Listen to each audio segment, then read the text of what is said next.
অসৎ সঙ্গ, খারাপ মানুষের সাথে চলাফেরা করা, খারাপ বন্ধুদের সাথে চলাফেরা করা।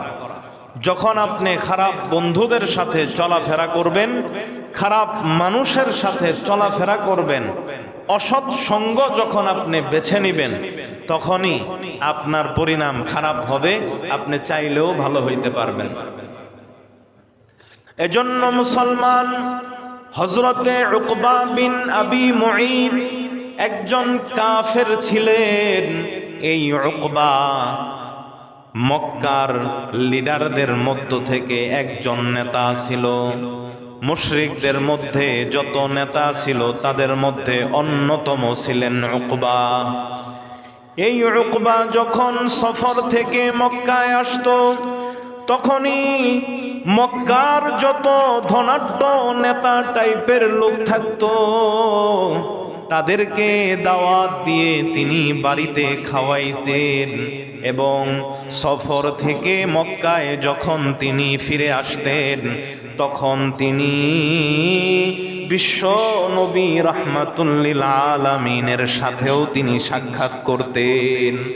কারণ নবীজি সাল্লাল্লাহু আলাইহি ওয়াসাল্লাম কুরাইশ বংশের একজন অন্যতম ব্যক্তি, লিডার।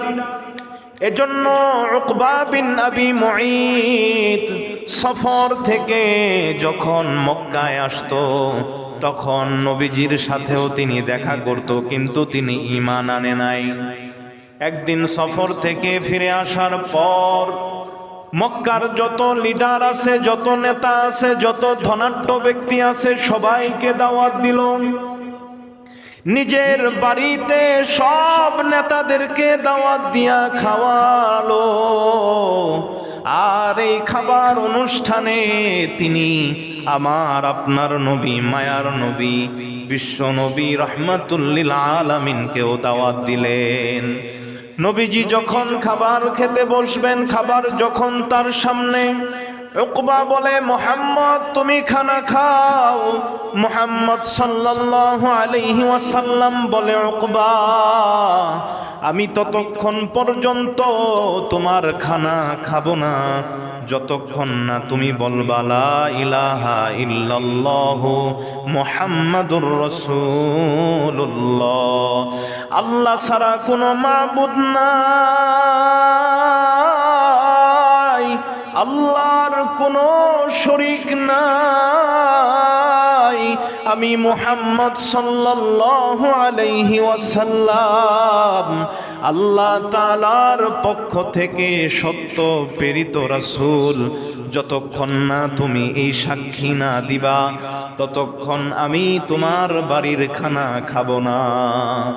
যেহেতু তারা নেতা ছিল, লিডার ছিল, তারা মনে করত আমার ঘর থেকে একজন সম্মানিত ব্যক্তি না খেয়ে ফিরে যাবে, এটা আমার জন্য অপমান।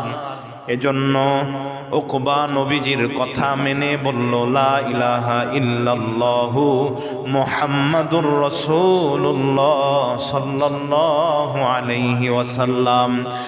উকবা কালেমা পাঠ করার পর বিশ্ব নবী রাহমাতুল লিল আলামিন তার ওয়াদা অনুযায়ী খাবার খেলেন। কিন্তু মুসলমান, ওই যে বললাম অসৎ সঙ্গ, সে কখনো মানুষকে ভালো হইতে দেয় না। উকবা যখন এই কাজ করছে, এই কথাটা তার বন্ধু উমাইয়া বিন খলফের কাছে পড়ে জানা গেল। তিনি জানতে পারলেন, উবাই বিন খলফ তিনি জানতে পারলেন। জানার পরে তিনি বললেন, উকবা তুমি বলে এই কাজ করছো, তুমি নাকি ঈমান আনছো, তুমি নাকি কালেমা পড়ছো, ব্যাপারটা কি? তখন উকবা বলে, না না, আমি এমনিই করছি। মুহাম্মদ আমার ঘরে আসছে, যদি আমার খানা সে না খেয়ে চলে যায়, তাহলে আমি উকবার জন্য এটা অপমান হয়। এজন্য আমি মুহাম্মদকে খানা খাওয়ানোর জন্য মুখে মাত্র আমি কালেমা পড়ছি। উবাই বলল, না না, আমি এটা বিশ্বাস করব না, আমি এটা মানি না। না, তুমি সত্যি মনে হয় তার প্রতি ঈমান আনছো? উকবা বলে, না, আমি ঈমান আনি নাই, মুখে শুধু বলছি। উবাই বলে, না, আমি তোমার কথা মানব না। যতক্ষণ না তুমি মুহাম্মদের মুখে গিয়া থুতু নিক্ষেপ না করবা, যতক্ষণ না তার মুখের উপরে তুমি বইলা আসবা যে আমি আল্লাহরে মানি না, তোমারেও মানি না, ততক্ষণ আমি তোমারে বিশ্বাস করি না। ও মুসলমান, এই অসৎ বন্ধু, খারাপ বন্ধুর পাল্লায় পড়ে উকবা বন্ধুকে খুশি করার জন্য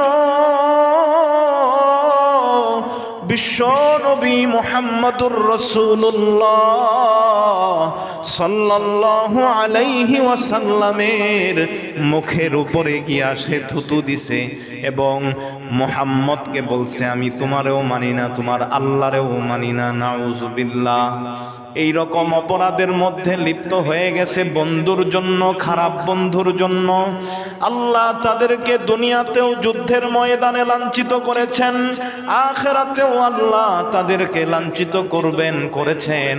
ও মুসলমান, এজন্য বলি সোহবতে সালেহ তুরা সালেহ কুনদ, সোহবতে তালেহ কুনা তালেহ কুনদ। যদি খারাপ বন্ধুর সাথে আপনি থাকেন তাহলে আপনি জীবনে ভালো হইতে পারবেন না, আপনি খারাপ হয়ে যাবেন।